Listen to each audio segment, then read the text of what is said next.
আসসালামু আলাইকুম দর্শক ভাই।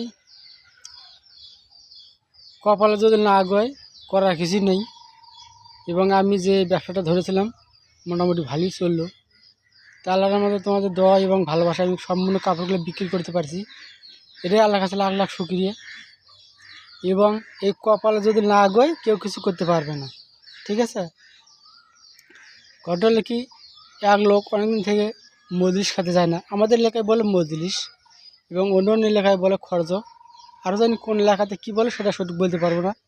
তো এইটুকুই বলতে চাচ্ছি যে কপালে যদি না আগায় কেউ কিছু করতে পারবে না।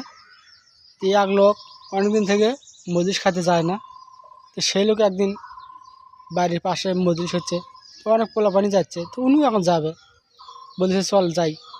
তো বলছেন আরে আমি যাব না, আমি গেলে গোস্ত পাই না। তো বলছে চল চল, তো চাচাই তো সাকিদের আছে, তো চাচাই যাবে। তো ঘটনা কি ভাই, তো ওই সবারই পাতত মাংস পড়ে, ভাইসের পাতত খালি আলুর ঠুমো পড়ে। তো ভাইসের তো মনটা খুব খারাপ হয়ে গেল যে কি করব, কপালের লেখা যে কি ছিল, কপালে হার যদিও না থাকে না কিছু আছে। তো ওনার ভাগ্যে মাংস নাই।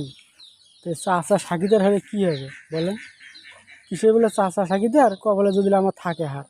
তো সেই ঘটনাটা, তা আল্লাহর রহমতে সফলতা পাইছি এবং আপনাদের দোয়া এবং ভালোবাসা। তো ভালো থাকবেন, সুস্থ থাকবেন। আসসালামু আলাইকুম রহমতুল্লাহ।